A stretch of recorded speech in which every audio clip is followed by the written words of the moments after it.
La principauté compte près de 730 commerces de détail qui emploient 2871 personnes. Ce secteur d'activité représente plus de 9% du chiffre d'affaires du pays. L'Union des commerçants et artisans de Monaco a donc pour objectif la promotion et le développement du commerce.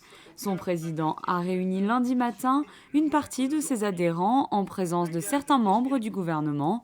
L'occasion de revenir notamment sur la création du nouvel observatoire du commerce. On a pu voir une situation économique qui semble parfaite pour Monaco, mais grâce à la création de l'Observatoire du commerce voulu par le ministre d'État, on va pouvoir rentrer dans le détail parce qu'il ne faut pas se voiler la face. Il y a des choses qui vont très bien à Monaco, il y en a d'autres qui vont moins bien.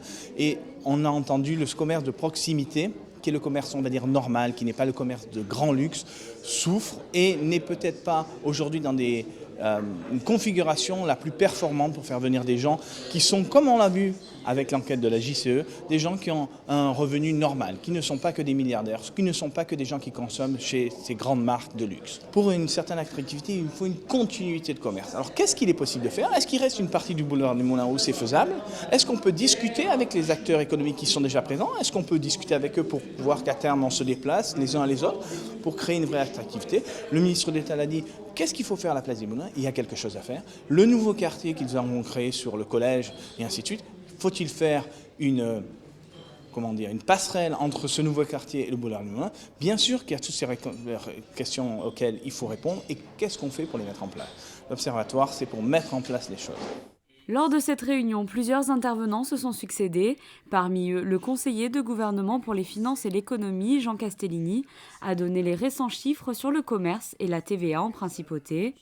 Stéphane Valéry, conseiller de gouvernement pour les affaires sociales et la santé, est quant à lui revenu sur la récente adoption du projet de loi sur le handicap.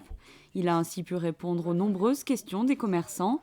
Le ministre d'État a également salué les nouvelles labellisations Monaco Welcome Certified, qui compte aujourd'hui plus de 120 labellisés. Le Welcome Office a pour mission principale, disons au début de sa création, d'accueillir les porteurs de projets d'entreprise, donc les créateurs d'entreprises ainsi que les personnes de nationalité étrangère qui souhaitent s'installer à Monaco, ou bien simplement à titre privé, ou bien pour également créer une entreprise.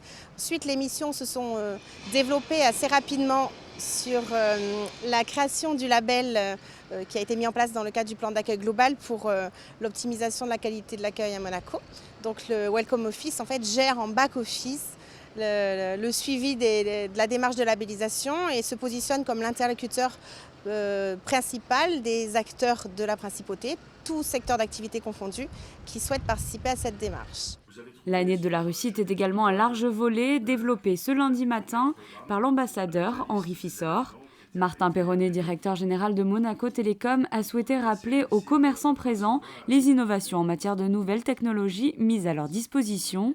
Et finalement, la jeune chambre économique a profité de ce petit déjeuner pour remettre les résultats de sa récente enquête quant à l'attractivité des commerces en principauté.